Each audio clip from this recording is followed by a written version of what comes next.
Ningependa kutumia fursa hii kutoa taarifa ya ratiba, ikiwa pamoja na wananchi wa mkoa wa Arusha wajue saa ngapi wanapaswa kuingia katika uwanja. Kwa ufupi sana ni kwamba mageti yatafunguliwa kuanzia saa 12 alfajiri. Wananchi wote wanatakiwa kuwa wameshaingia kwenye uwanja na kuketi. Baada hapo itafuatia hatua ya ratiba ya viongozi mbalimbali na hatimaye kuhitimishwa katika watu watakaoingia katika uwanja wetu na Daktari Samia Suluhu Hassan, mgeni rasmi wa sherehe za wanawake duniani mwaka 2025. Sherehe hizi ni za Watanzania wote. Hakuna familia isiyokuwa na mwanamke na hakuna mtu asiyejua umuhimu wa mwanamke.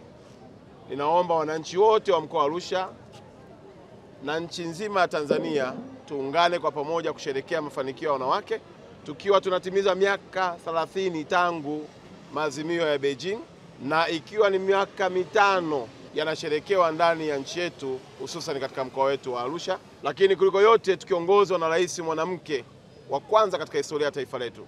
Ndani ya uwanja kutokana na mambo mbalimbali, zipo burudani kedekede, yako maonyesho mbalimbali na yako maandamano yaliyoandaliwa na taasisi na vikundi na watu binafsi wanaoshiriki katika shughuli mbalimbali za kiuchumi. Malengo yote yaliyokuwa yameelekezwa katika maazimio yaliyofanyika Beijing miaka 30 iliyofika, Tanzania tumekuwa kinara duniani kuyatekeleza, na Daktari Samia amekuwa ndio namba 1 kiongozi anayefanya kwa vitendo, akibeba taswira ya uongozi wa wanawake katika mchango wa taifa letu.